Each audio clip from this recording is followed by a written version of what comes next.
Bikers mock a female canine handler at gas station until her military dogs show no mercy. They say the most heart-wrenching stories begin in the most ordinary places. At Cooper's last stop, a lonely gas station nestled in Montana's rugged wilderness, fate was about to prove this true in the most extraordinary way. Through the early morning mist, Frank Cooper watched from behind his counter as an unusual trio appeared: a small girl in a wheelchair, no more than 6 years old, accompanied by two of the most remarkable dogs he'd ever seen. The girl's bright eyes and brave smile masked a story of profound loss, while the dogs moved with a grace that spoke of something far beyond mere training. What happened next would shake their small town to its core, challenge everything they thought they knew about loyalty and justice, and prove that sometimes the purest hearts can be found in the most broken vessels. But this isn't just a story about a disabled girl and her dogs. This is a tale about how love can triumph over tragedy, and how true family isn't always bound by blood. In the quiet town of Eagle Valley, Montana, tragedy struck the Anderson family one snowy December evening. 6-year-old Sophie Anderson, once known for her ballet twirls and contagious laughter, became the sole survivor of a devastating car accident that claimed her parents' lives.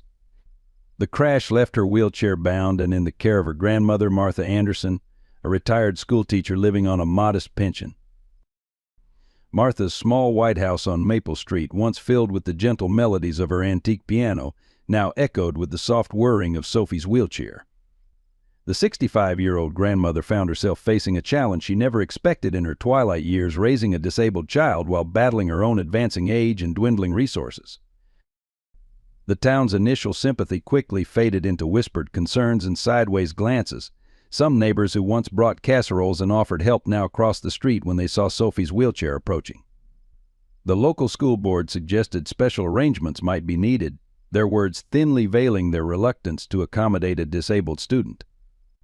Even the church ladies, who prided themselves on their Christian charity, began excluding Martha from their weekly quilting circles, citing concerns about accessibility issues. Sophie, despite her young age, understood more than the adults realized. She noticed how her former playmates' mothers hurried them away when she approached the playground. She heard the whispers at the grocery store about being such a burden on poor Martha. Yet something remarkable lived in Sophie's spirit, a resilience that shone through her bright blue eyes and determined smile. Martha took 3 part-time jobs to make ends meet: morning shifts at the local diner, afternoon filing at the county clerk's office, and weekend work at the library. The strain showed in her tired eyes and graying hair, but her love for Sophie never wavered. Each night she would sit beside Sophie's bed, running her weathered fingers through her granddaughter's golden curls, whispering stories about angels who walked the earth in unexpected forms. What neither Martha nor Sophie knew was that their lives were about to change dramatically, and that true angel sometimes came with 4 legs and fur, bringing hope in the most unexpected packages to those brave enough to open their hearts. The morning that changed everything dawned cold and gray in Eagle Valley.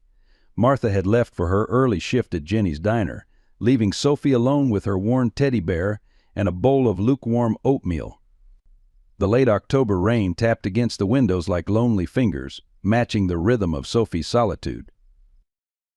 It was during one of those quiet moments, when the silence felt heaviest, that Sophie heard a weak whimper from the backyard. Rolling her wheelchair to the kitchen window, she peered out into the drizzle. There, huddled beneath the old apple tree, were 2 large dogs, their fur matted with mud and what looked disturbingly like blood. Most 6-year-olds would have been frightened by the sight of 2 strange dogs, especially ones as imposing as these. But Sophie Anderson wasn't most 6-year-olds. A year of being treated like fragile glass had given her a wisdom beyond her years, and an ability to recognize pain in others. With determination that would have terrified Martha, Sophie maneuvered her wheelchair through the back door. The ramp, built by a sympathetic church member before the community turned cold, creaked under her wheels. The rain immediately began soaking through her thin pajamas, but Sophie pressed on. "It's okay," she called softly, her voice carrying the gentleness she wished others would show her. "I won't hurt you." The larger of the 2 dogs, a Belgian Malinois with intelligent eyes, lifted its head weakly. Its companion, slightly smaller but similar in breed, remained motionless except for the shallow rise and fall of its chest. Both wore tattered remnants of what might have once been service dog vests. Sophie's small hands gripped her wheels, pushing through the wet grass until she was just a few feet from the dogs. The rain had plastered her blonde curls to her face, but her blue eyes remained determined. "You're hurt," she observed, her voice carrying the weight of someone who knew what it meant to be broken. "I can help." The larger dog's eyes met hers, and in that moment, something profound passed between them, a recognition of kindred spirits. Slowly, painfully, it dragged itself closer to her wheelchair, its companion whimpering softly behind. What happened next would later be described by Martha as either divine intervention or sheer miracle. Sophie, who hadn't been able to reach past her wheels without help since the accident, found herself stretching forward, her small hand extending toward the injured dog. Her fingers brushed against wet fur, and instead of fear, she felt only an overwhelming sense of rightness. "I'll call you Shadow," she whispered to the larger dog, whose dark fur seemed to blend with the shadows of the apple tree. To the other, whose lighter coat caught what little morning light filtered through the clouds, she said, "And your Ghost." The name seemed to settle around them like a blessing, and both dogs' ears perked slightly at their new monikers. With strength she didn't know she possessed, Sophie began the arduous task of coaxing them toward the house. The rain continued to fall, but now it felt less lonely, less cold. By the time Martha returned home 3 hours later, she would find her granddaughter curled up on the living room floor, something doctors had said would be impossible with 2 large dogs protectively flanking her. The sight would stop her heart for a moment, before she realized that the impossible had somehow become possible in her absence. What none of them knew then was that Shadow and Ghost weren't just any abandoned service dogs. Their presence in Sophie's life would set in motion a chain of events that would challenge their small town's prejudices, reveal long-buried secrets, and prove that sometimes the most powerful healing comes from those who have been wounded themselves. Martha's initial shock at finding 2 large dogs in her living room quickly transformed into amazement as she watched them interact with Sophie. Despite their injuries, Shadow and Ghost displayed an almost supernatural awareness of Sophie's needs. They never bumped her wheelchair, always positioned themselves where she could reach them easily, and seemed to anticipate when she needed help. "They're special," Grandma Sophie insisted, her small hand buried in Ghost's newly cleaned fur. "They understand me." Martha couldn't argue with the truth shining in her granddaughter's eyes, or deny the first real smile she'd seen on Sophie's face since the accident. Dr. Emma Sullivan, the local veterinarian, made a house call that first evening. Her professional demeanor softened as she watched Sophie assist with the examination, holding supplies and whispering encouragement to her new friends. "These are highly trained service dogs," Dr. Emma explained, gently cleaning Shadow's wounds. "The remnants of their vests suggest military or police training, but there's something unusual about their behavior." The next few weeks brought changes to the Anderson household that no one could have predicted. Shadow learned to retrieve Sophie's clothes from her dresser, while Ghost mastered the art of helping her transfer from her wheelchair to her bed. But more remarkably, Sophie began showing signs of improvement that bordered on miraculous. "Look," Grandma Sophie called one morning, demonstrating how she could now reach her own books from her wheelchair, Shadow steadying her with gentle pressure against her back. Martha wiped tears from her eyes as she watched her granddaughter regain independence she thought was lost forever. The dog's presence seemed to awaken something in Sophie that months of physical therapy hadn't touched. She began attempting tasks she'd previously deemed impossible, always with Shadow and Ghost providing silent support and encouragement. When she stumbled or struggled, they were there, offering themselves as sturdy supports. Martha found herself adapting to their new family members with surprising ease. She noticed how Ghost would gently wake her when Sophie had nightmares, and how Shadow would position himself by the front window during her late shifts, standing guard over their little family. The dogs brought a sense of security they'd been missing since the accident. Word spread through Eagle Valley about the Anderson girl and her mysterious dogs. Some neighbors, like old Mrs. Wilson from next door, began leaving anonymous donations of dog food on their porch. Others watched with barely concealed disapproval, muttering about the dangers of keeping such large animals around a disabled child. But Sophie remained blissfully unconcerned with the town's opinions. Her world had expanded beyond the confines of her wheelchair to include morning grooming sessions with Ghost, afternoon reading practices with Shadow as her attentive audience, and evening cuddles that often ended with all 3 of them asleep on the living room floor. It was during one of these peaceful evenings that Martha realized the true depth of the bond forming between her granddaughter and the dogs. Sophie was telling them about her parents, something she hadn't done since the funeral. "Daddy would have loved you both," she whispered, her small fingers tracing patterns in their fur. "And Mommy would have baked you special treats." The dogs listened with an intensity that suggested they understood every word, their eyes never leaving Sophie's face, their presence offering the unconditional acceptance she so desperately needed. In that moment, Martha understood that Shadow and Ghost weren't just pets or even service dogs. They were angels in disguise, sent to heal not just Sophie's body, but her heart as well. The first hint of trouble came on a crisp November morning at Cooper's last stop. Martha had taken Sophie and the dogs there for hot chocolate, a small treat after Sophie's physical therapy session. Frank Cooper, the elderly owner, was in the middle of telling Sophie about his own service days when a black SUV pulled into the parking lot. 3 men in expensive suits emerged, their attention immediately fixing on Shadow and Ghost. The dog's posture changed subtly, not aggressive but alert. Sophie felt the shift and instinctively tightened her small hands on her wheelchair's armrests. "Those are interesting dogs you have there," the tallest man said. Approaching with what seemed like a friendly smile, he introduced himself as Robert Thompson, a private security contractor. "Belgian Malinois, aren't they? Rare to see 2 of such quality in a small town like this."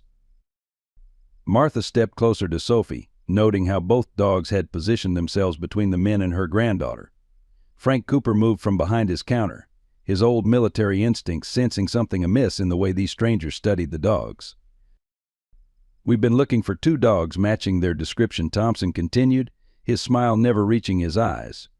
"Part of a specialized training program. Very valuable animals." He pulled out a business card, offering it to Martha. "We'd be willing to offer substantial compensation for their return." Sophie's voice, small but steady, cut through the tension. "They're not for sale, they're family." The conviction in her words drew surprised looks from the men, but Thompson's smile only widened. "Of course, sweetheart. But these aren't ordinary dogs. They're government property, and keeping them could be considered theft." The threat in his voice was subtle but clear. Frank stepped forward, his weathered face stern. "Think you'd better leave now, gentlemen. We don't take kindly to threats in Eagle Valley, especially not toward little girls and their grandmothers." The men retreated, but not before Thompson delivered a final warning. "We'll be in touch. These dogs are worth more than you know, and they don't belong with a—" He paused, glancing at Sophie's wheelchair. I end this situation. The incident shattered the peace they'd found. Over the next few days, the black SUV was spotted around town. Rumors began circulating about Sophie's dogs. Were they really stolen government property? Should a disabled child have such powerful animals? The whispers grew louder when Thompson visited the town council. Martha noticed police cars driving by their house more frequently, though Sheriff Miller assured her it was just routine patrol. Dr. Emma Sullivan called to warn them that men had been asking questions at her clinic about Sophie's dog's medical records. The situation reached a breaking point when Sophie came home from physical therapy in tears. The other children had been told not to play with her because her dogs were dangerous stolen property. Even some parents who had begun to warm to Sophie's presence now kept their distance. That evening, as Martha tucked Sophie into bed, the little girl asked a question that broke her grandmother's heart. "Why do they want to take away the only friends who don't think I'm broken?" Shadow and Ghost lay on either side of Sophie's bed, their presence both protective and comforting. Martha watched as Ghost gently nudged Sophie's hand, while Shadow pressed closer to her side as if promising they weren't going anywhere. But Martha knew better. In her heart, she recognized that this was just the beginning. Thompson and his men wouldn't give up easily, and their small family was about to face a battle that would test not just their love, but the very meaning of justice and belonging. The week after Thompson's initial appearance at Cooper's last stop, Eagle Valley's small courthouse became the epicenter of a storm that would divide the town. Thompson and his associates filed an official claim for custody of Shadow and Ghost, presenting documentation that, on the surface, appeared legitimate. "These are highly specialized service dogs," Thompson explained to Judge Harrison during the preliminary hearing. "They're part of a private security training program worth millions. Their disappearance represents a significant loss to our company." His polished appearance and professional demeanor carried weight with the court. Martha sat beside Sophie in the courtroom, watching her granddaughter's small fingers grip Shadow's fur as Ghost maintained a protective stance beside her wheelchair. The sight of Sophie's trembling lower lip caught the attention of several observers, including Sarah Mitchell from the town council. "The dogs were injured when we found them," Sophie spoke up unexpectedly, her clear voice echoing in the quiet courtroom. "They were hurt and scared. Nobody who really loved them would let that happen." Her words caused Thompson to shift uncomfortably, though his practiced smile never wavered. Frank Cooper attended the hearing, his presence a silent support. During a recess, he approached Sheriff Miller with concerns about Thompson's documentation. "Something's not right here, Jim," he muttered. "Those registration numbers don't match any standard service dog protocol I've ever seen." The situation escalated when Thompson's company, Elite Security Solutions, sent representatives to Sophie's physical therapy sessions. They stood in the parking lot, photographing Shadow and Ghost, making notes about their behavior. Their presence distressed Sophie to the point where she began refusing to attend therapy. Dr. Emma Sullivan found herself drawn deeper into the conflict when Thompson's associates pressured her to amend her initial medical reports about the dog's injuries. "These wounds were clearly defensive," she stated firmly during a deposition, "consistent with abuse, not training accidents as they claim."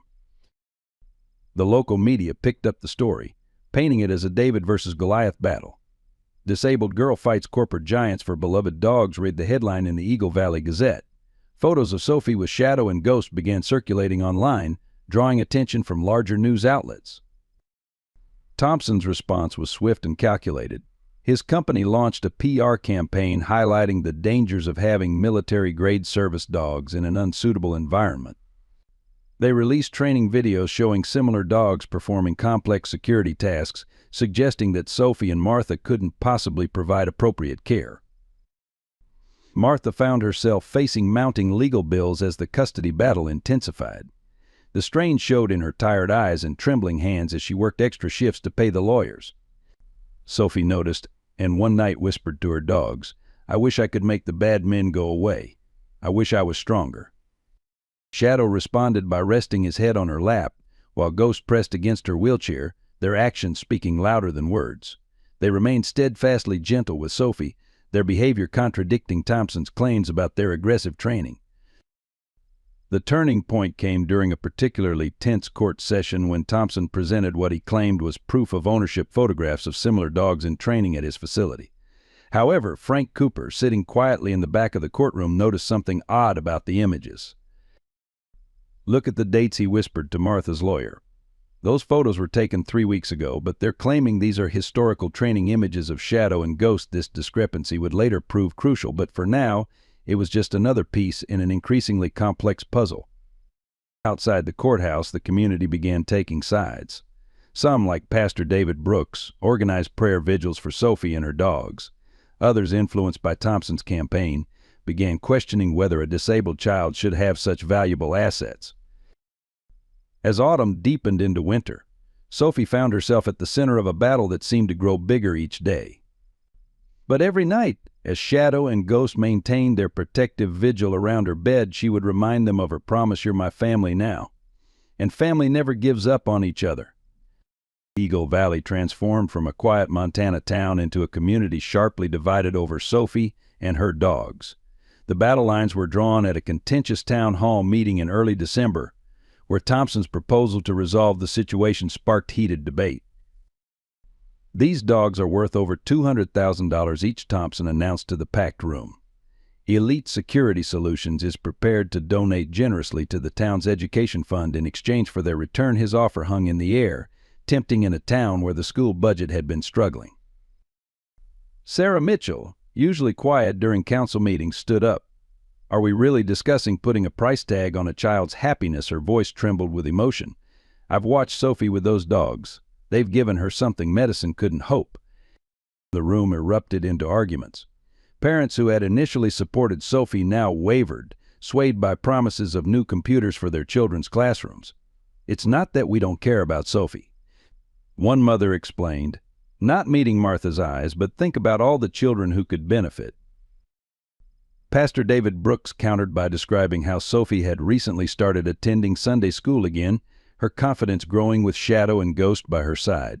"These dogs aren't just pets or even service animals," he declared. "They're instruments of healing, both physical and spiritual."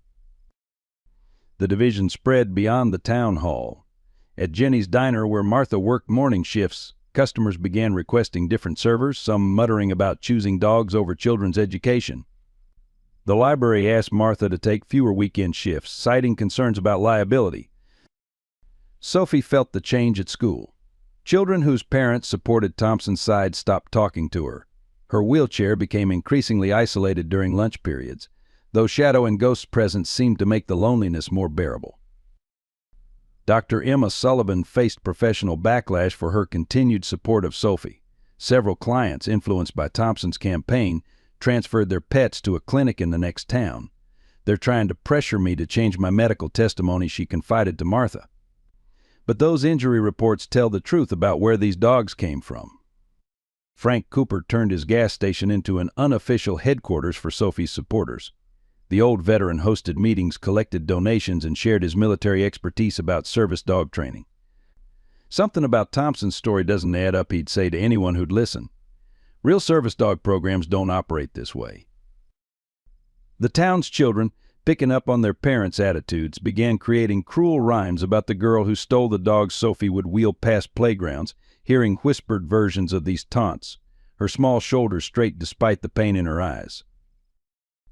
Martha found anonymous notes in their mailbox, some offering support, others suggesting they do the right thing and return the dogs. The pressure began affecting her health, though she tried to hide it from Sophie. One particularly cold morning, Sophie arrived at school to find "Dog Thief" written on her locker. Before she could react, Ghost gently nudged her hand, while Shadow positioned himself to block the cruel message from her view. Their simple act of protection brought tears to the eyes of Miss Thompson, Sophie's teacher, no relation to Robert, who had been watching from her classroom door. "I've made my decision," Miss Thompson announced to her class that day. "Sophie and her dogs are welcome in my classroom. Anyone who has a problem with that can take it up with the principal." Her stance cost her some parent support, but earned her the fierce loyalty of a little girl who desperately needed allies. The division reached its peak when Thompson's company sponsored a winter carnival, complete with free rides and games, but Sophie and her grandmother were pointedly not invited.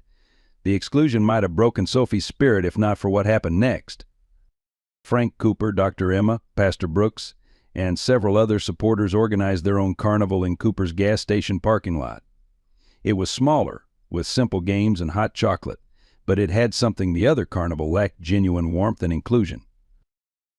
"Look around," Sophie Martha whispered to her granddaughter as they watched children who had previously avoided them now laughing and playing nearby, drawn by the dog's gentle presence and the authenticity of the gathering. Sometimes standing up for what's right means standing apart from the crowd. Frank Cooper hadn't survived 30 years in the military by ignoring his instincts.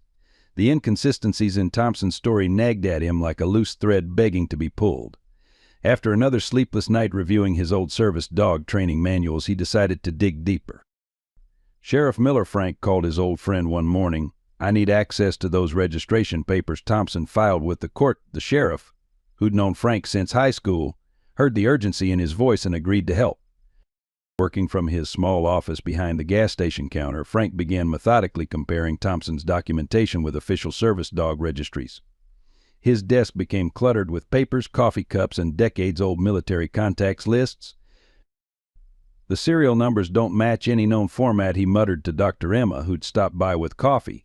"And look at these training certificates. The watermarks are wrong." Emma leaned closer, her veterinary expertise adding another layer to Frank's investigation. Frank's first breakthrough came through an old Army buddy now working in service dog program administration. "Frank, those registration numbers? They're completely fabricated. No legitimate program uses that sequence." Meanwhile, Dr. Emma made her own disturbing discovery. The medical records Thompson submitted showed different injury patterns than what she documented when treating Shadow and Ghost. These are forged, she realized, comparing them with her original files. Their investigation took an unexpected turn when Martha shared a crucial detail. Before finding Shadow and Ghost, she'd seen a news report about a raid on an illegal dog training facility in Idaho. Frank's military contacts confirmed the facility had connections to private security companies. Sheriff Miller, though publicly neutral, began quietly helping. He provided Frank with access to police reports from neighboring counties. A pattern emerged: similar dogs had been reported escaped or stolen from various training facilities, all with mysterious corporate connections. Frank started receiving anonymous phone calls warning him to mind his own business. His gas station surveillance cameras caught Thompson's men photographing customers who frequented his store. But the old veteran remained undeterred. Sophie Frank asked one afternoon when she visited his store, "Can you tell me exactly how Shadow and Ghost behave when they help you?" Her detailed description of their gentle assistance contradicted Thompson's claims about their aggressive training. Working late into the night, Frank created a timeline. The dates when Shadow and Ghost appeared in Eagle Valley coincided with the Idaho facility raid. Thompson's company, Elite Security Solutions, had filed for incorporation just 2 weeks before claiming ownership of the dogs. Dr. Emma contributed medical evidence showing that the dogs' old injuries were consistent with abuse, not professional training accidents. These wounds, she explained to Frank, pointing at X-rays, they're defensive. They were trying to protect themselves. Pastor Brooks provided another piece of the puzzle. During his youth ministry work, he'd encountered troubled teens who spoke about a dog training facility where things weren't quite right. The location matched Frank's investigation. The breakthrough came when Frank discovered a connection between Thompson's company and several dissolved corporations, all with histories of legal troubles involving animal welfare violations. The paper trail was complicated, but it painted a disturbing picture. Sarah Mitchell, using her town council access, found that Elite Security Solutions had attempted similar claims in other small towns, always targeting vulnerable families with service animals. The pattern was clear: they would appear, present seemingly legitimate papers, and pressure communities until they got what they wanted. "They're counting on us being too small and too poor to fight back," Frank explained to Martha and Sophie. "But they didn't count on one thing: this town might be divided, but we're not beaten." As winter deepened, Frank's gas station became a command center of sorts. Supporters would drop by with information, stories, and observations. Each piece added to the growing evidence that Thompson's claims were fraudulent. The investigation was taking its toll. Frank's business suffered as Thompson supporters boycotted his station. But every time he saw Sophie with Shadow and Ghost, their bond growing stronger despite the pressure, he knew the cost was worth it. One evening, as Frank watched Sophie leaving his store, Ghost helping her navigate her wheelchair through the snow while Shadow carried her backpack, he made a silent promise. "We'll prove the truth," he whispered, "no matter what it takes." The Anderson family's modest living room transformed into an impromptu war room one snowy January evening.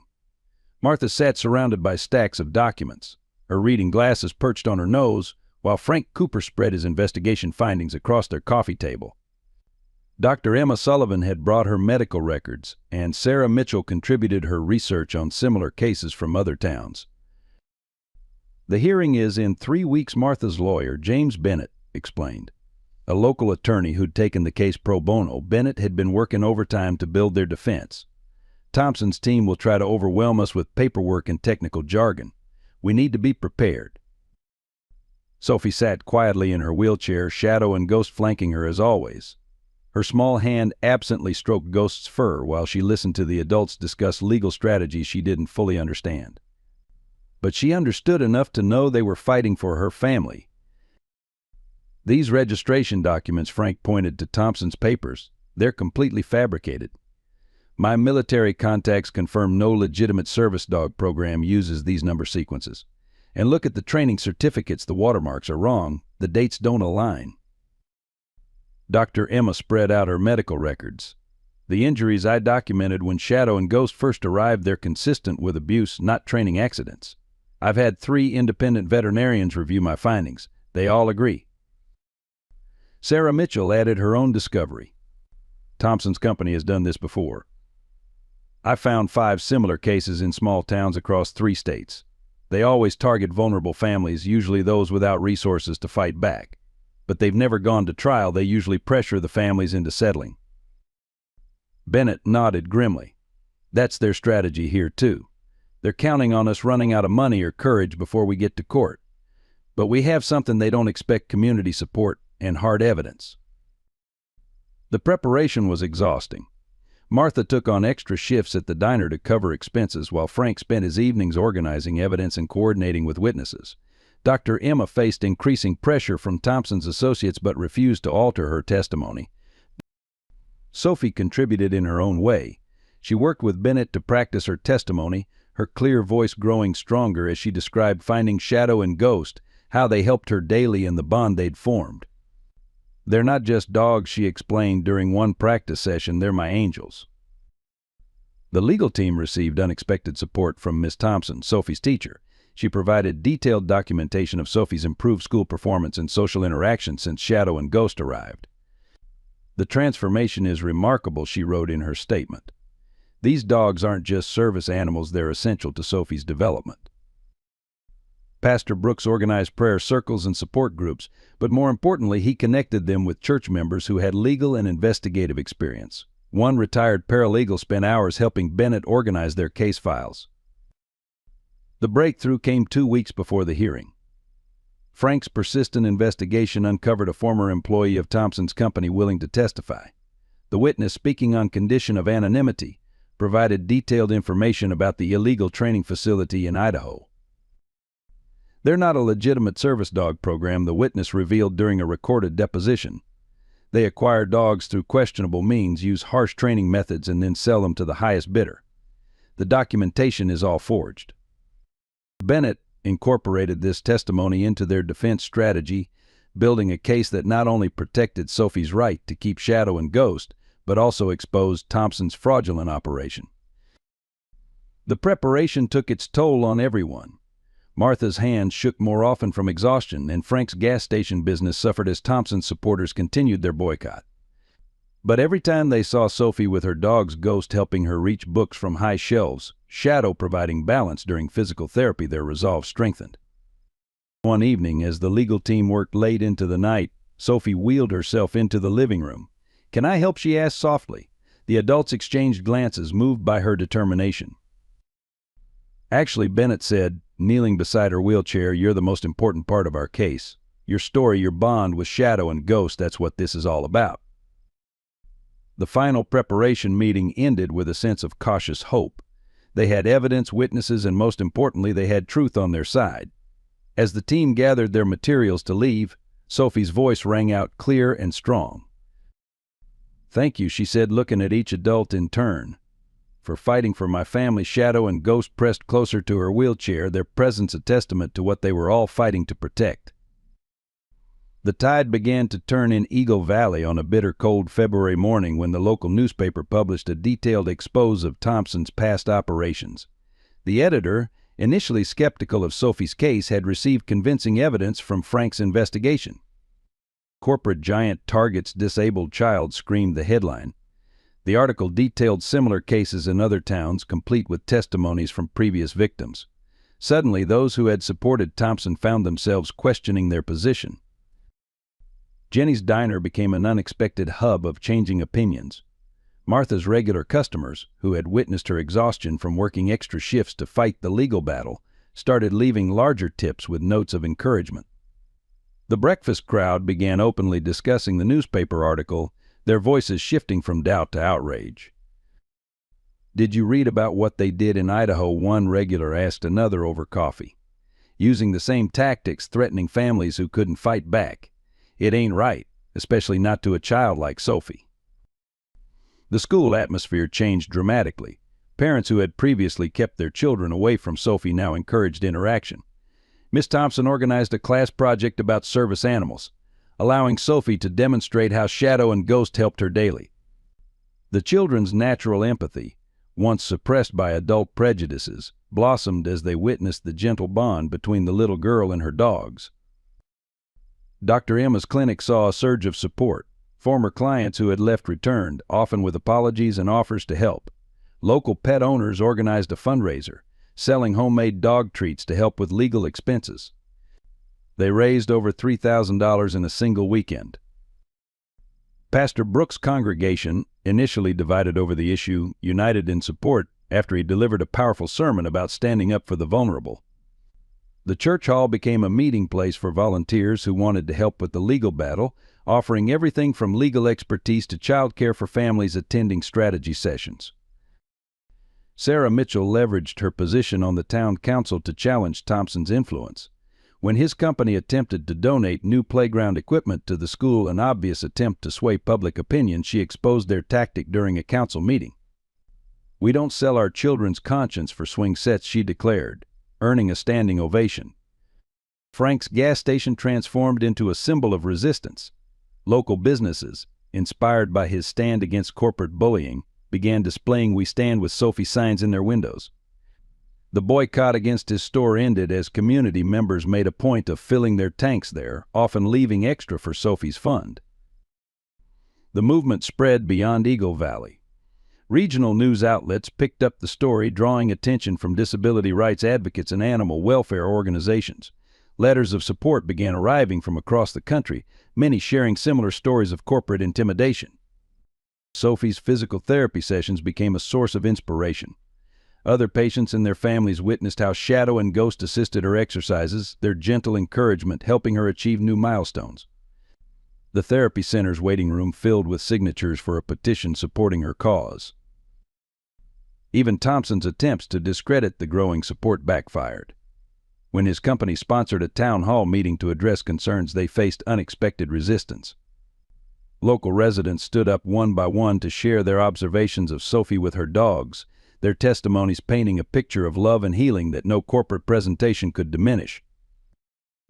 Martha found anonymous grocery gift cards in their mailbox, helping ease the financial strain of their legal battle. The library where she worked weekends organized a book drive for Sophie, knowing how she loved reading to Shadow and Ghost. The community's creativity in finding ways to help touched her deeply. The children's perspective proved particularly powerful. Sophie's classmates created a video showing how Shadow and Ghost helped her participate in school activities. The simple, honest observations of young minds cut through adult complexities. Sophie smiles more with her dogs. They help her be part of our games. They're her best friends. One snowy afternoon, as Sophie wheeled through town with Shadow and Ghost, something remarkable happened. Shopkeepers stepped outside to greet her. Other children waved and called her name. Elderly residents nodded approvingly. The isolation that had surrounded her since Thompson's arrival was dissolving, replaced by a web of community support. "You see, sweetheart," Martha told Sophie that evening, watching Ghost help her granddaughter prepare for bed while Shadow kept his usual protective watch, "sometimes it takes a storm to show us who our true friends are." Despite the growing community support, Sophie faced her own private battles as the court date approached. Each day brought new challenges that tested the strength of a little girl who had already endured more than most adults. The nightmares returned first. Almost every night, Sophie would wake up screaming, her dreams filled with shadowy figures taking Shadow and Ghost away. But unlike the lonely nights after her parents' accident, she now had two faithful guardians.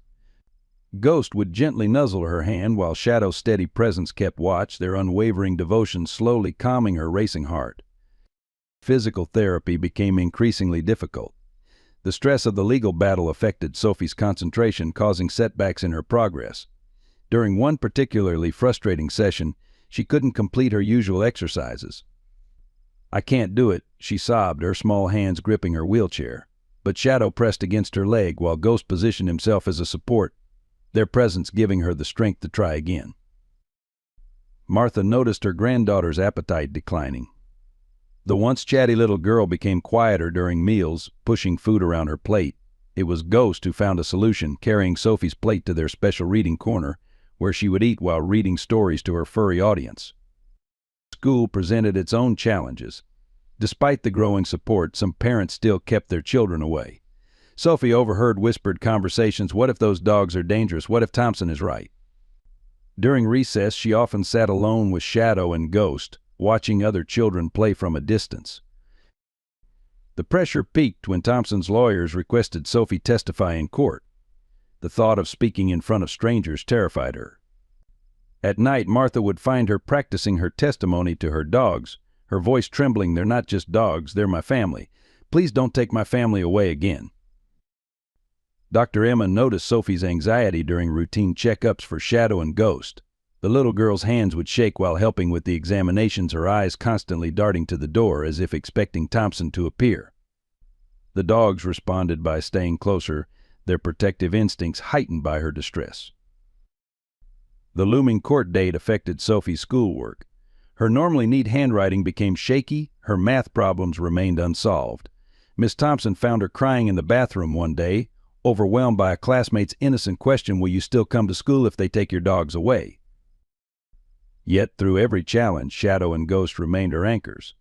When anxiety made her wheelchair handling clumsy, they adjusted their support without command. When tears came without warning, they offered silent comfort. When fear made her want to hide from the world, they gently encouraged her to keep moving forward. Martha watched helplessly as her granddaughter struggled. One evening, after a particularly difficult day, she found Sophie in the living room, curled up between her dogs. "Mommy and Daddy would fight for you," Sophie was whispering to them. "And I'll fight for you too." The hardest moments came during legal preparation sessions. Sophie had to recount finding Shadow and Ghost, describing their injuries and early days together. Each retelling brought back painful memories, not just of discovering her wounded friends, but of her own losses. Yet she persevered, drawing strength from the very beings she was fighting to protect. Frank Cooper began stopping by their house more often, bringing small treats and gentle encouragement. He noticed how Sophie would grip her wheelchair tighter when cars similar to Thompson's drove by, how she would wheel faster past the playground where she used to play. But he also noticed her determination growing stronger with each passing day. "You're the bravest person I know," he told her one afternoon, watching her practice maneuvering her wheelchair with Shadow and Ghost's assistance. Sophie looked up at him, her blue eyes serious. "I'm not brave," she replied softly. "I'm just not letting anyone hurt my family again." As the court date drew closer, Sophie's challenges intensified, but so did her resolve. She worked harder in physical therapy, helped organize her legal documents, and even began speaking to small groups about service dog benefits. Through it all, Shadow and Ghost remained her constant supporters, their unwavering loyalty a testament to the bond Thompson's lawyers claimed was impossible between a disabled child and service dogs. The Eagle Valley Courthouse stood solemnly against the gray February sky on the morning of the trial.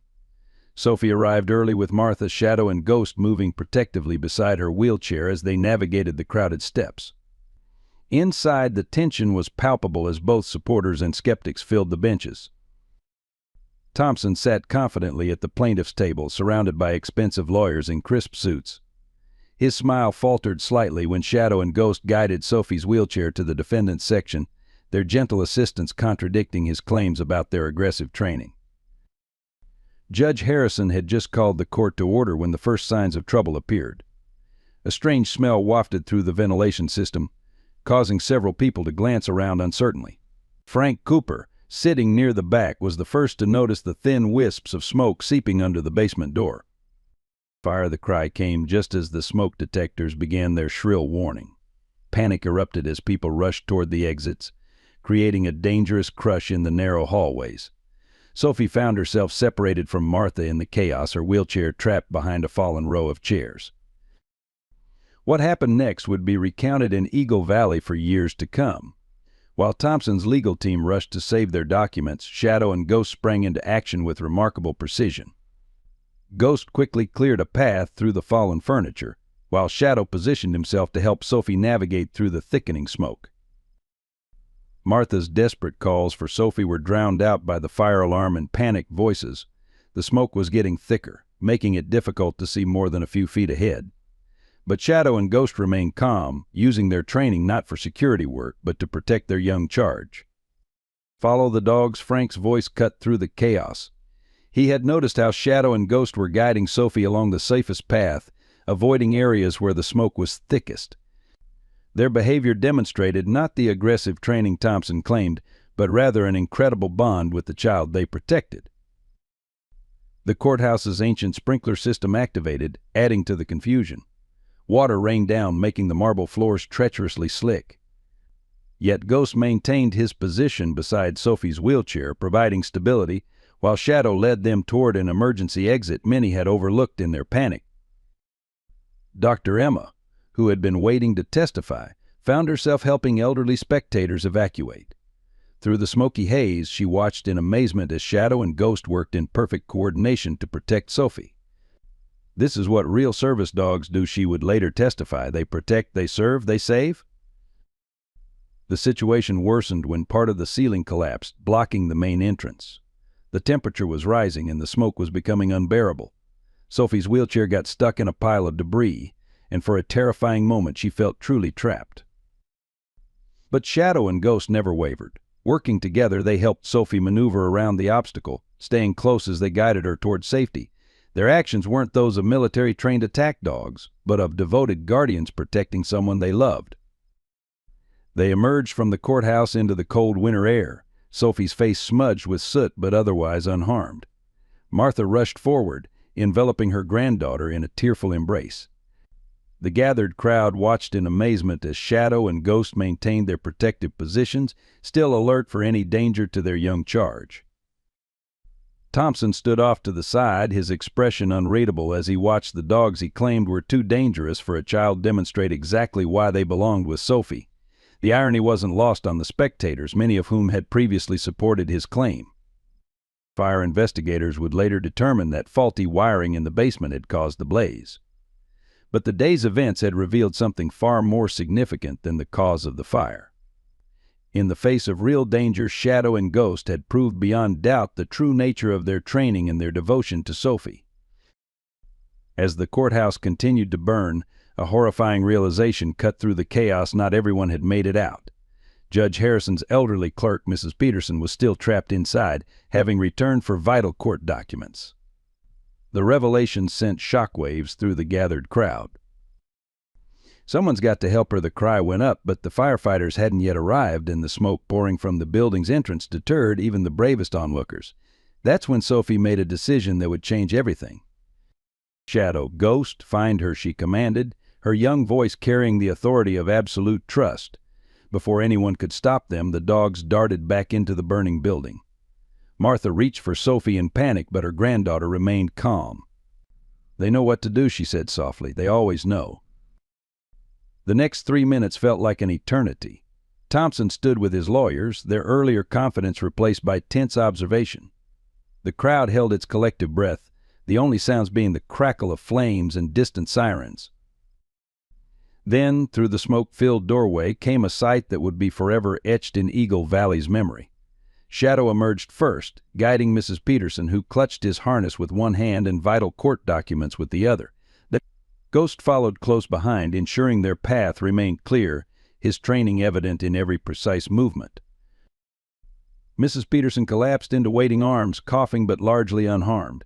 "They found me," she gasped, still gripping the documents. "I was lost in the smoke, couldn't see a thing, but they found me. Those amazing dogs found me." The fire department arrived moments later, but the rescue had already transformed the atmosphere. People who had moments ago stood in judgment now watched in awe as Shadow and Ghost returned to Sophie's side, resuming their protective positions as if they hadn't just performed a miracle. Dr. Emma quickly examined the dogs, finding them remarkably unscathed. They didn't just rush in blindly, she explained to the gathering crowd. They used their training to navigate the smoke, protect themselves, and complete their mission. This is what properly trained service dogs do. They save lives. The story spread through the crowd like wildfire. Mrs. Peterson, still wrapped in a shock blanket, began sharing details of her rescue. How the dogs had worked in perfect tandem, Shadow guiding, Ghost protecting their rear. How they'd helped her avoid dangerous areas, choosing the safest path out. Frank Cooper, watching Thompson's reaction, noticed the man's facade beginning to crack. "Those aren't the actions of attack dogs," Frank called out, his voice carrying across the courthouse lawn. "Those are the actions of true service animals doing what they were really trained to do: protect and serve." Sarah Mitchell, who had been documenting everything with her phone, began showing the footage to others. "Look at how they work together," she pointed out. "Look at how they returned to Sophie. This isn't just training, this is devotion." The most powerful moment came when Mrs. Peterson, having caught her breath, made her way to Sophie's wheelchair. Kneeling despite her age and ordeal, she took the girl's small hands in hers. "Your dogs saved my life," she said, tears in her eyes. "And all because you trusted them to do what was right." Local reporters who had come to cover the trial now found themselves documenting a very different story. Cameras captured Shadow and Ghost's unwavering attention to Sophie even as chaos continued around them. Their behavior painted a stark contrast to Thompson's claims about their dangerous nature. As the fire crews worked to contain the blaze, Sophie sat quietly in her wheelchair, one hand resting on each dog's head. She seemed unsurprised by their heroism, as if she had always known what they were capable of. "Their hero," someone in the crowd said. Sophie shook her head gently. "Their family," she corrected. "This is what family does." The day's events had demonstrated something no courtroom testimony could have conveyed: the true nature of Sophie's bond with Shadow and Ghost.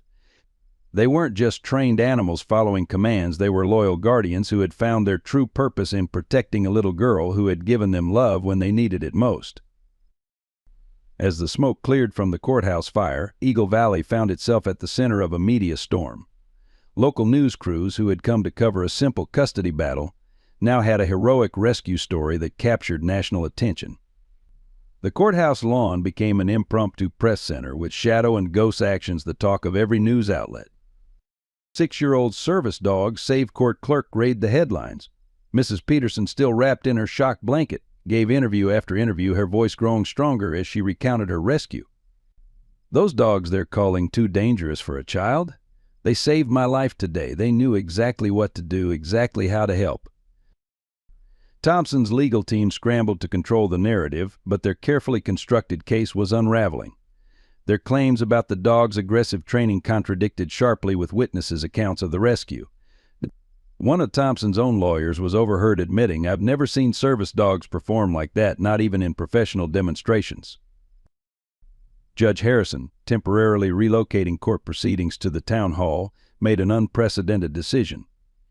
In light of today's events, he announced, "I'm ordering an immediate investigation into Elite Security Solutions claims. The demonstration of these dogs' true training and capabilities raises serious questions about the plaintiff's testimony." Sophie sat quietly through the commotion, Ghost helping her adjust her wheelchair position while Shadow kept watchful eyes on the crowd. When reporters asked how she knew the dogs would help Mrs.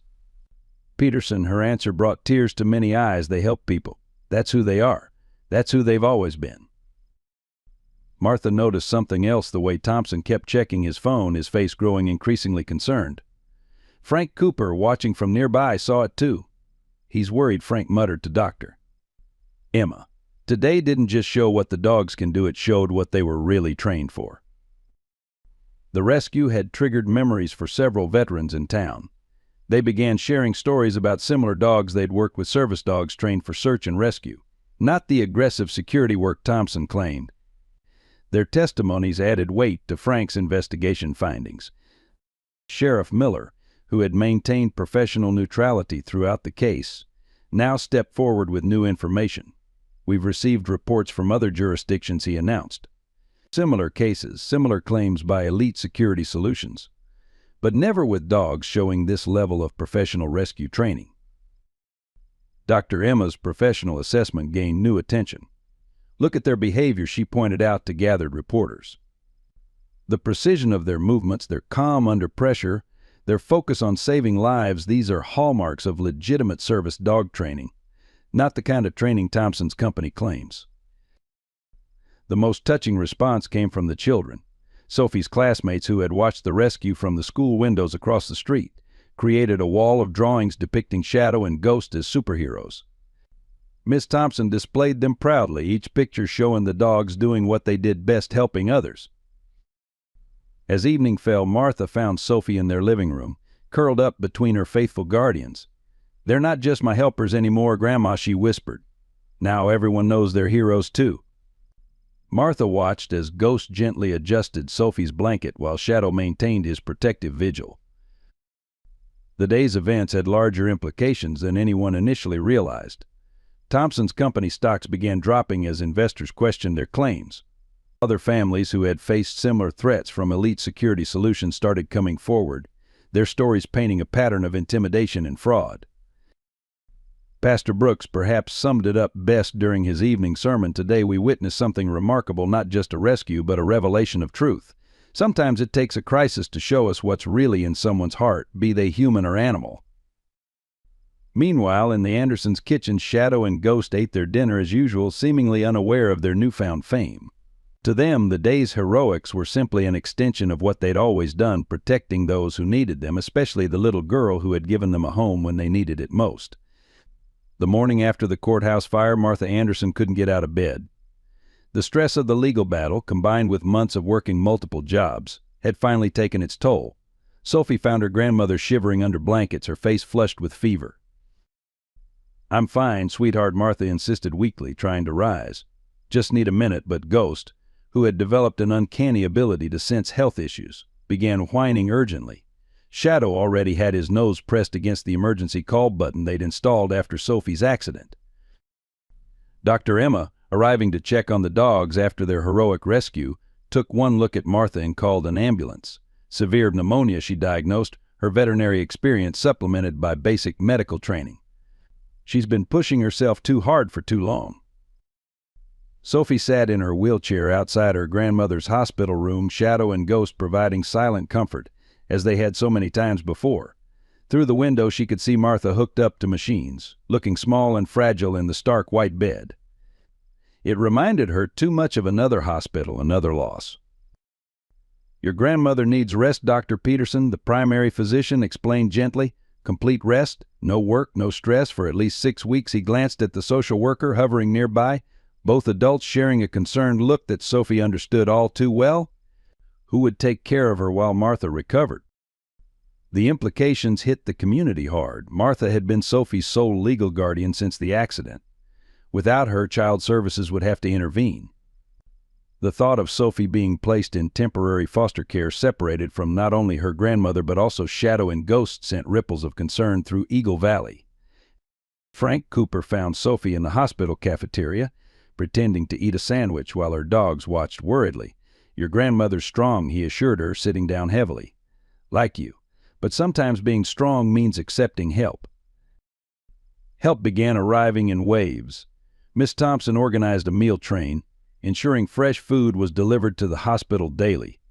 Pastor Brooks' wife spent afternoons with Martha, allowing Sophie to attend school with Shadow and Ghost's assistance. Dr. Emma rearranged her clinic schedule to help with morning routines. But Sophie knew these were temporary solutions. She overheard the whispered conversations, saw the social workers' increasingly frequent visits. Even Shadow and Ghost seemed to sense the precariousness of their situation, staying closer than ever, their protective instincts heightened by the threat of separation. Martha, when conscious, worried more about Sophie than herself. "Promise me," she gripped Frank's hand during one visit, her voice weak but urgent. "Promise me they'll stay together. She can't lose anyone else. Not now." The cruel irony wasn't lost on anyone. Just as they were close to winning the battle for Shadow and Ghost, they faced an even greater challenge.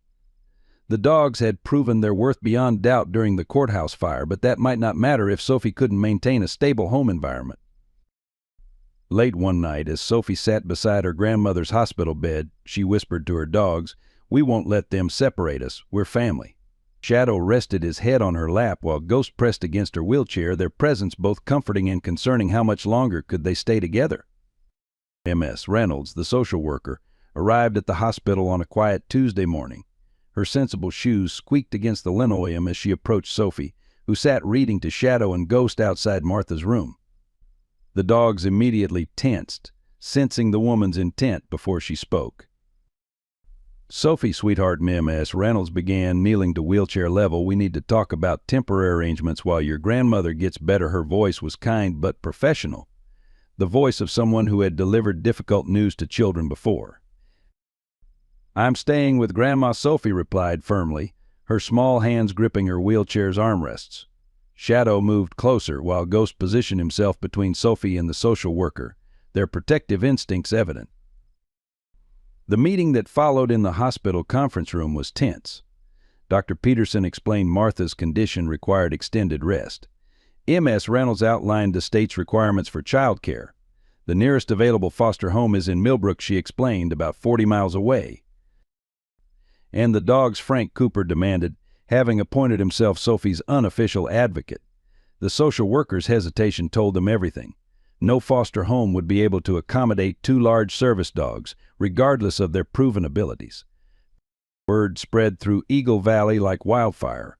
The thought of Sophie being separated from both her grandmother and her dogs mobilized the community.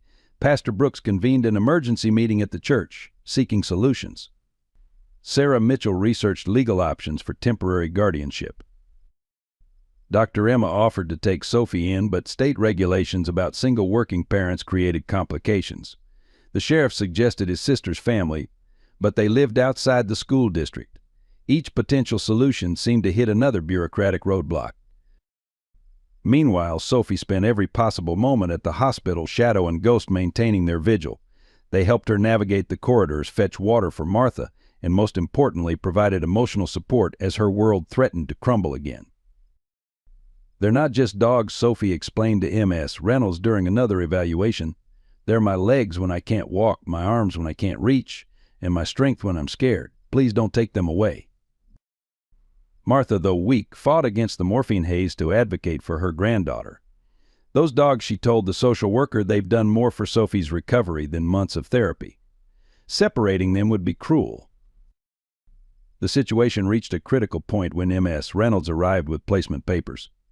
The foster family was ready, she explained gently, but could only take Sophie.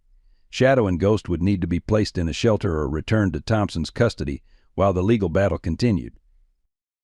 Sophie's response was immediate and heartbreaking. "No," she whispered, tears streaming down her face. "We stay together, we promise." Shadow and Ghost pressed against her wheelchair, their loyalty unwavering even as bureaucracy threatened to tear their family apart. The news hit the community hard. Miss Thompson's class wrote letters to the state office. Local businesses put up posters supporting Sophie's pack. Even those who had initially supported Thompson now spoke out against separating a child from her devoted protectors. That evening, as Sophie lay curled up with her dogs in Martha's hospital room, she made a quiet promise: "I won't let them separate us." No matter what, the dog's steady presence seemed to answer her promise, their commitment to their young charge stronger than any legal document. Eagle Valley faced its moment of truth on a cold Friday morning when M.S. Reynolds announced Sophie would be moved to foster care on Monday.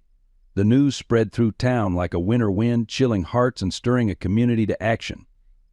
Frank Cooper called an emergency meeting at his gas station, now the unofficial headquarters of Sophie's support team. The small shop overflowed with concerned citizens, from Pastor Brooks to the local mailman, all seeking a way to prevent the impending separation.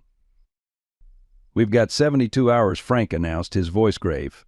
72 hours to find a legal way to keep Sophie with her dogs until Martha recovers." The crowd's determination was palpable, but so was their frustration with bureaucratic obstacles. Sarah Mitchell arrived with discouraging news from the state office. "They won't bend the rules," she reported. "Foster homes must follow standard pet policies. No exceptions, even for service dogs." The room deflated, but only momentarily. At the hospital, Sophie remained stoic, though her pale face betrayed her fear. Shadow and Ghost hadn't left her side since hearing the news, as if sensing these might be their final hours together.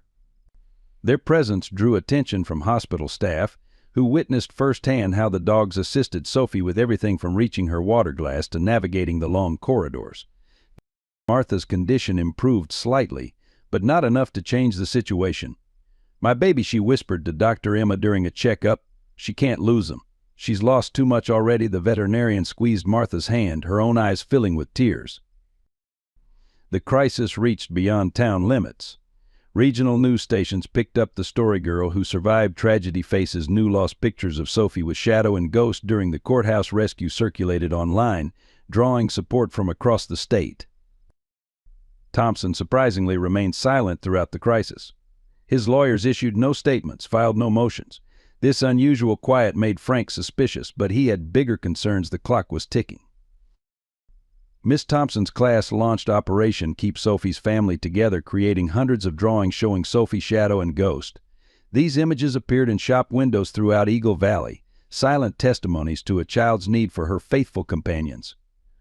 Sunday evening arrived with no solution in sight. The community gathered at Pastor Brooks' church, not for regular service but for a prayer vigil. Sophie sat in her wheelchair near the altar, Shadow and Ghost beside her, their presence a living example of devotion that transcended human understanding.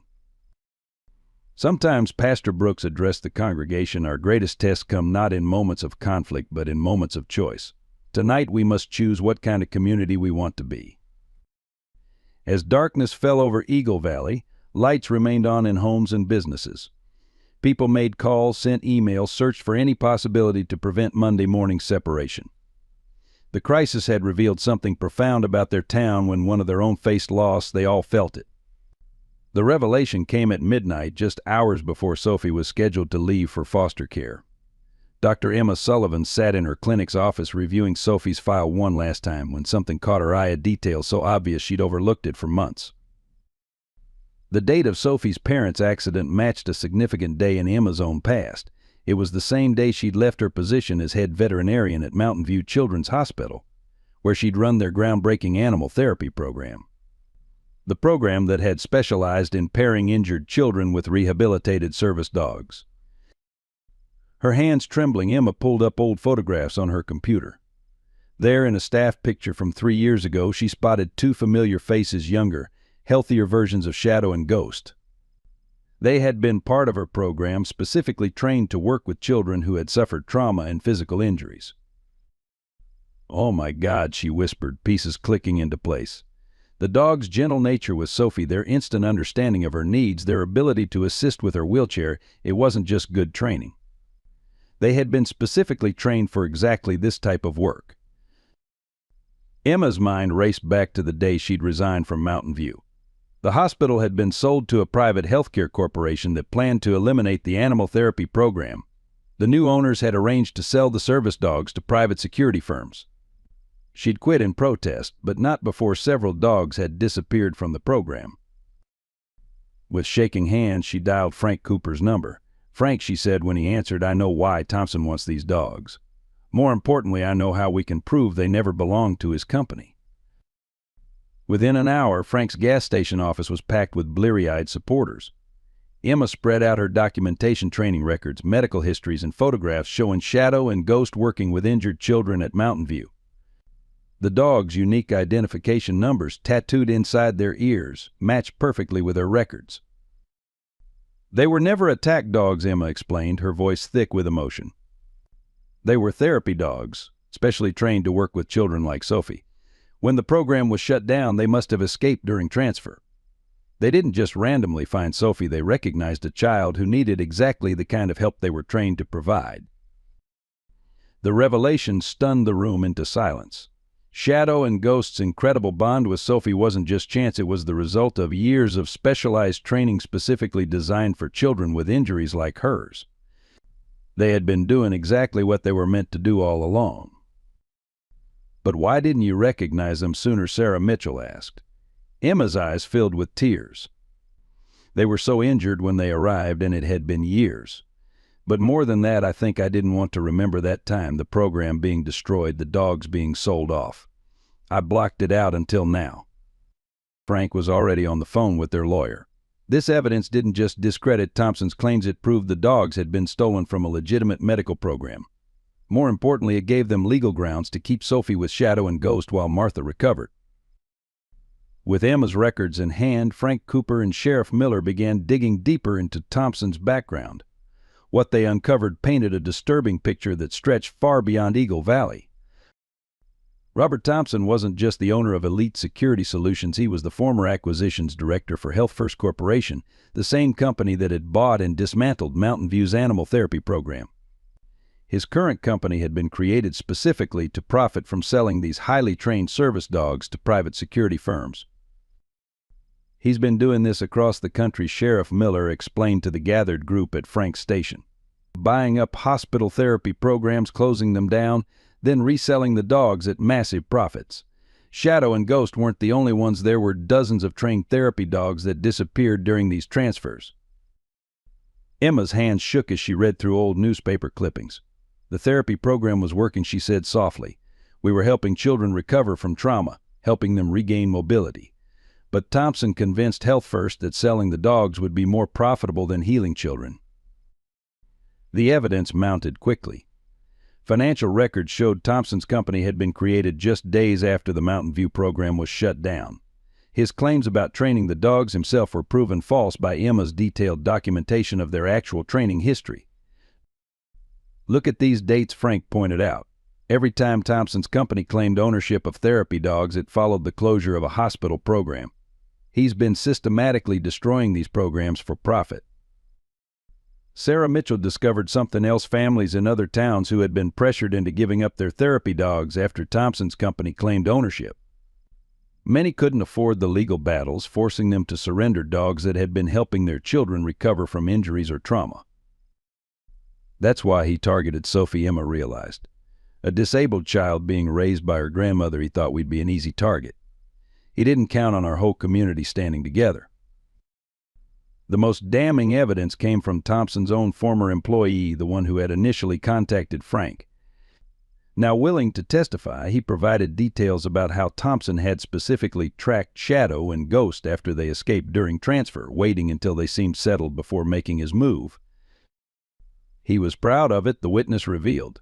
Said these dogs were worth more as security assets than babysitters for broken kids. Those were his exact words. The revelation of Thompson's true identity and motives spread through Eagle Valley like wildfire. Those who had supported his claims now felt betrayed, realizing they had nearly helped destroy not just one child's chance at recovery, but an entire system meant to help injured children heal.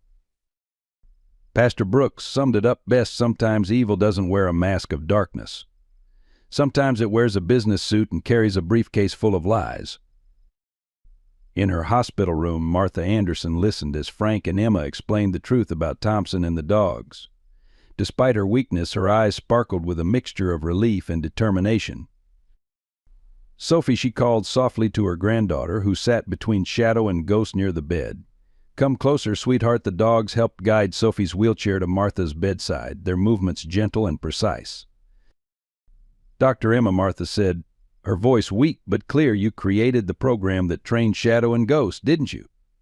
"You knew how to help children heal," Emma nodded, tears forming in her eyes. Martha reached for Sophie's hand, her fingers trembling slightly. "I've been thinking while lying here about what's best for Sophie, about what her parents would want." She paused, gathering strength. "Emma, would you consider being Sophie's guardian while I recover?" The room fell silent. Emma's eyes widened in surprise, while Sophie looked between her grandmother and the veterinarian who had become such a crucial part of their lives. "You understand these dogs," Martha continued. "You know how to help Sophie continue her recovery. And more importantly, you've fought for them just as hard as we have." Her voice carried the weight of a decision long considered. Emma knelt beside Sophie's wheelchair, looking directly into the little girl's eyes. "Sophie, I would be honored, but only if you want this too.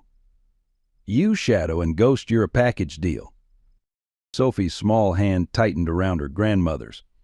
"But what about you, Grandma?" The fear in her voice was clear fear of another loss, another separation. Martha smiled gently. "I'll be right here, getting stronger. Dr. Peterson says I can recover at home in a few weeks. But until then, you need someone who can take care of all of you, someone who understands what makes your family special." Emma wiped tears from her eyes. "I have the space and my clinic is set up for the dogs. We could even restart parts of the therapy program, help other children like we used to." Shadow and Ghost perked up at this, as if understanding the significance of the moment. "Besides," Martha added with a weak chuckle, "someone needs to be strong enough to testify against Thompson, to protect other children and their dogs from his schemes." Her eyes met Emma's. "Will you do that? Be Sophie's voice, be their protector." Emma's response came from her heart. "I'll protect them with everything I have." All three of them, Shadow and Ghost, moved closer to Emma, their actions suggesting they remembered her, trusted her. Sophie looked at her grandmother, then at Emma, then at her faithful dogs. "We'd still see Grandma every day?" she asked cautiously. Both women nodded emphatically. "Every single day," Martha promised. "This isn't goodbye, sweetheart. This is just making our family a little bigger." Spring arrived in Eagle Valley, bringing with it new beginnings. Emma's clinic transformed into a warm home for their unique family. The spare room became Sophie's space, painted in cheerful yellows with special modifications for her wheelchair access. Shadow and Ghost had their own corner, though they still preferred sleeping beside Sophie's bed. Morning routines took on a comfortable rhythm.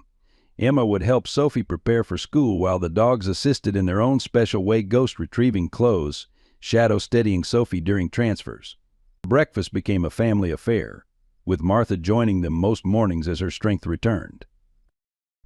The clinic's back garden bloomed into a therapy space, complete with wheelchair-accessible paths and exercise areas. Emma began incorporating her old therapy program techniques into Sophie's physical therapy, with Shadow and Ghost playing crucial roles in the exercises. "Watch this," Grandma Sophie would call out during their sessions, demonstrating new abilities with her dog's help. Martha, now strong enough to sit in the garden, would beam with pride as she watched her granddaughter grow stronger each day. The transformation wasn't just physical. Sophie's confidence blossomed under Emma's care. The combination of Martha's loving presence and Emma's understanding of therapy dog training created an environment where Sophie could truly thrive. Eagle Valley embraced their new family arrangement. The community that had fought so hard to keep them together now celebrated their success. Miss Thompson noted Sophie's improved participation in class, while Pastor Brooks spoke of the power of unconventional families during his sermons.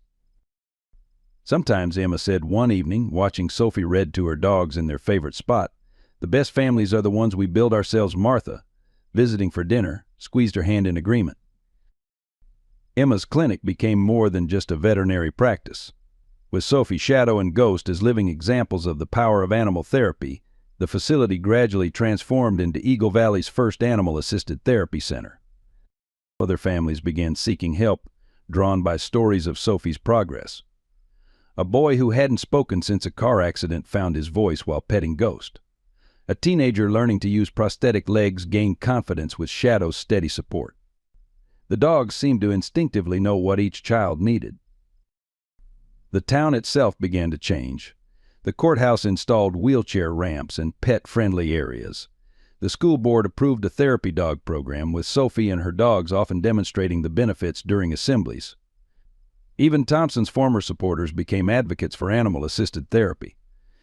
Frank Cooper's gas station proudly displayed photos of successful therapy sessions, while Pastor Brooks organized fundraisers to help families access the program.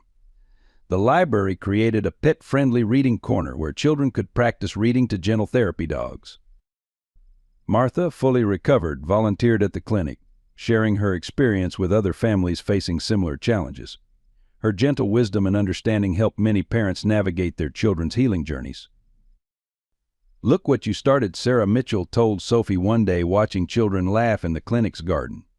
"You and your dogs showed us all what's possible when we believe in each other." The change was most visible in the children. Those who had once avoided Sophie now sought her out, asking for advice about animals and acceptance. She became a leader in her own quiet way, showing others that disabilities didn't define a person's worth. Sometimes, Emma told a reporter doing a story on the clinic, it takes a child's love to teach adults what really matters. Sophie and her dogs didn't just change our town, they opened our hearts. 5 years later, Eagle Valley celebrated the opening of the Anderson Sullivan Center for Animal-Assisted Therapy. The facility, built where Frank's gas station once stood, represented everything Sophie and her dogs had fought for. Sophie, now 11, still used a wheelchair, but her confidence and strength had grown immensely. Shadow and Ghost, slightly grayer but just as devoted, continued their work, now helping train younger therapy dogs.